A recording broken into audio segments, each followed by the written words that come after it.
As Origens da Arte é mais um capítulo do livro A Necessidade da Arte, Ernest Fischer. Tem feito alguns vídeos sobre esse livro, né? E esse é mais um. Ele fala que a arte é tão antiga quanto o surgimento dos seres humanos, né? E é intrínseca a esse surgimento e é um trabalho, né? E o trabalho é característica do ser humano. Ele diz que, bom, o trabalho é esse intercâmbio, né, essa condição entre a natureza e o ser humano e é comum, então, a todas as formas sociais, né. E o que eu acho interessante é que ele fala que o ser humano se formou a partir do uso de ferramentas. As ferramentas são aquelas que deram ao ser humano a possibilidade, inclusive, não só de atividade, mas inclusive do seu próprio pensamento. Os instrumentos foram um meio de poder, né? E uma forma de suplementar os órgãos que nós não temos, né? De acordo com as necessidades que nós precisamos. Ele diz o seguinte, ele é marxista, né? Então ele fala que o Marx diz que o Benjamin Franklin diz que o ser humano é um animal que fabrica ferramentas. E cita também São Tomás de Aquino, que diz o ser humano possui razão e mão.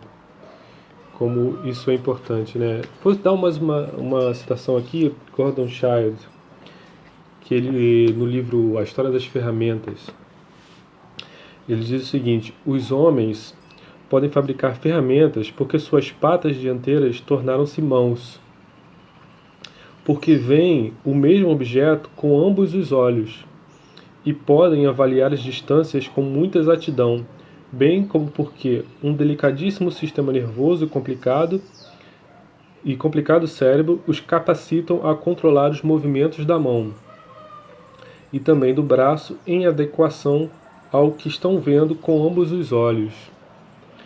Mas os homens não sabem porque, por algum instinto inato, fazer ferramentas e usá-las. Eles não sabem. Eles precisam aprender a fazer essas ferramentas através da experiência, do ensaio e do erro. Então a fabricação das ferramentas é que fez nós virarmos seres humanos, para o Gordon Childe, né? Ele diz que, então, com o surgimento das ferramentas, novas relações humanas se estabeleceram e no sentido de que o trabalho começou a ser feito antes na mente do ser humano. Ele antecipava o que ia fazer com as ferramentas quando ele sabia que teria à mão essas ferramentas. Então começou a pensar num propósito. O ser humano começou a ter propósitos a partir disso. Ele diz que, ao contrário dos animais, o ser humano passou a ter desejos. Bom, aí isso aí é outras questões deles. Eu acho que não, né? Mas ele diz que esses desejos vieram atrelados a esses propósitos, a esses pensamentos que formam então o nascimento da inteligência.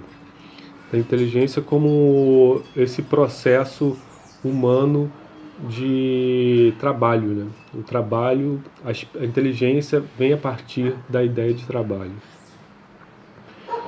E então ele diz também o seguinte: o instrumento ele poderia ser não só retirado da natureza, mas também produzido. E como, por exemplo, ele dá o exemplo de que antes, para pegar uma fruta numa árvore grande, um ser humano começou a usar uma vara. E ele descobriu que tamanhos diferentes de varas serviam para diferentes alturas das frutas. E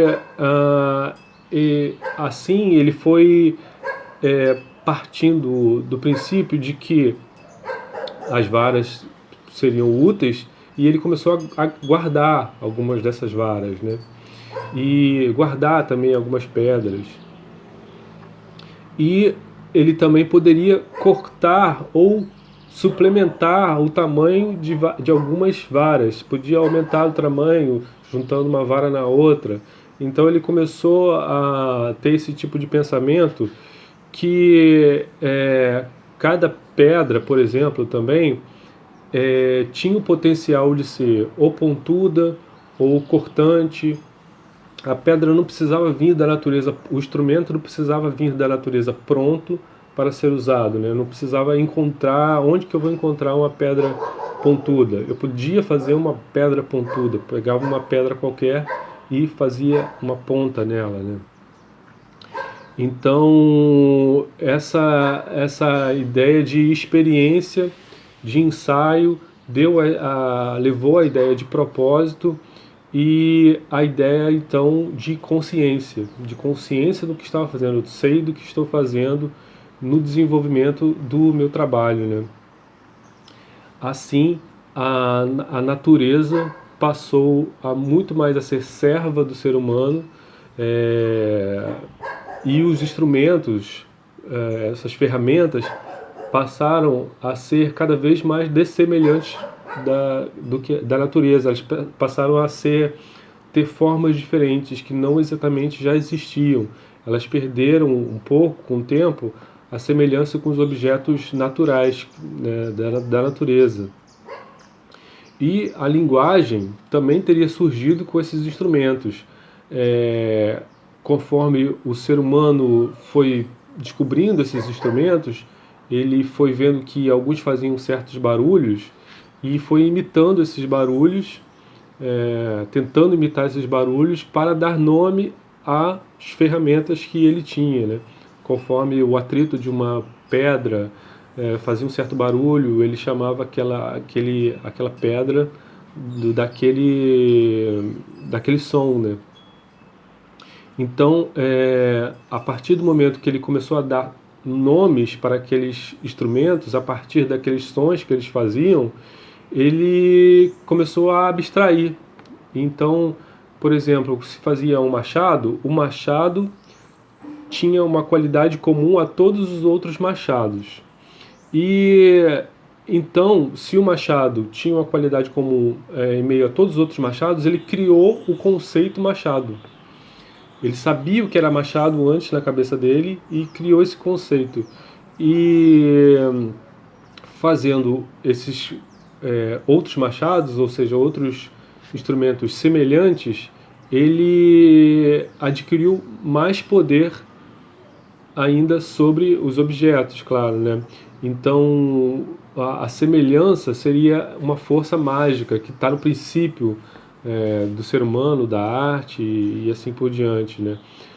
Como, por exemplo, se ele imitava o som do instrumento para dar som, melhor dizendo, imitava o som do instrumento para dar nome a esse instrumento, ele começou a imitar a aparência e o som dos animais, para dar nomes aos animais, né? E assim, não só dando nome aos animais, ele começou a atrair os animais. Então, se ele imitava um animal, o animal, a princípio, pensava que era alguém do mesmo bando e estaria mais suscetível, mais com a guarda aberta, né? E assim ele abatia o animal. Também imitando a aparência do animal, ficando de quatro, botando um pelo, também seria mais fácil de chegar perto do animal e assim abatê-lo. Então essa força da semelhança e da mágica, essa força mágica, o ser humano foi aprendendo conforme o tempo. E a semelhança então cria um signo, que é um significado, né? Juntando os coletivos de uma mesma espécie em palavras, em sons, os animais que são de uma mesma espécie, assim como os machados que são de uma mesma espécie, ele criava um significado abstrato, né?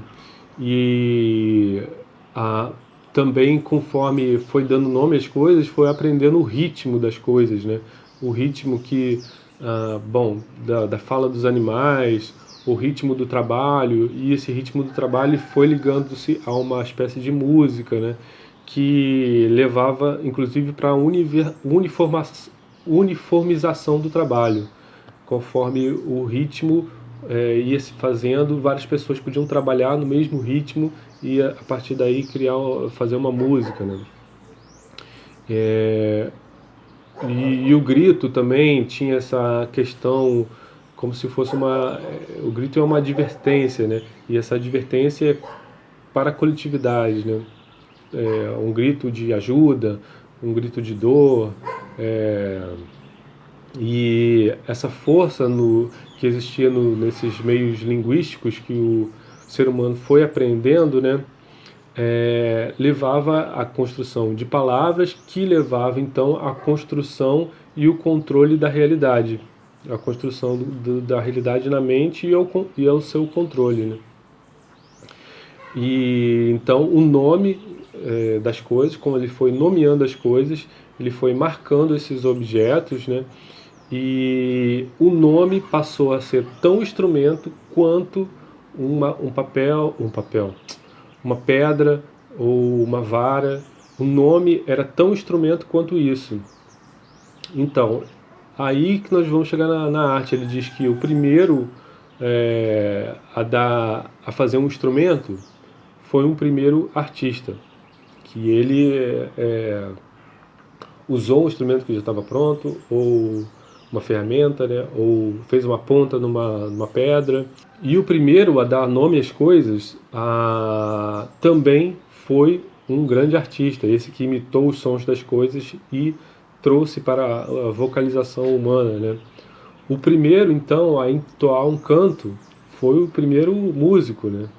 O primeiro a se disfarçar de animal para caçar os animais foi o primeiro ator, talvez, né? E esses, então, são os pioneiros da arte. Ele diz, então, que a arte está ligada à ideia de trabalho, está ligado, primeiramente, à ideia de poder, né? Não tinha, inicialmente, não estava junto com a ideia de beleza ou de contemplação que a gente tem hoje, mas nesses primórdios estava muito ligado à ideia de poder, de conferir poder, de ter poder, né? E isso se resume na pintura guerreira também, né? Pintar para assustar mais os animais, esses cânticos que eu já falei, os cânticos que aumentavam o poder da coletividade, vamos cantar para a gente ter força, e as pinturas rupestres também para entender mais o animal, para capturarmos anteriormente o animal na nossa mente, para que depois nós possamos capturá-lo, né, com mais facilidade. Então estava muito mais ligado à ideia de poder do que de beleza, né? E era uma produção coletiva. A coletividade muito importante nesses primórdios. Quem estava separado do grupo era condenado à morte, né, praticamente, porque a natureza muito selvagem, digamos assim, né, não dava chances para aquele que não estava inserido numa coletividade, né? A separação desse indivíduo significava a morte, né? E então a arte estava muito ligado à ideia de coletivo. E o coletivo é o conteúdo da vida, né? E então, por isso que ele diz que a arte é social por excelência, né? Então, esses são algumas apontamentos, né, do Ernest Fischer para essas origens da arte, e eu achei interessante, porque ele é marxista, né, ele associa muito essa ideia de trabalho com arte, né, e trabalho tem a ver com poder, trabalho tem a ver com ferramenta, com a construção de ferramentas e a construção de conceitos, de sons, e tudo isso tem a ver com arte, né? Então esse é o capítulo As Origens da Arte, do livro A Necessidade da Arte, de Ernest Fischer.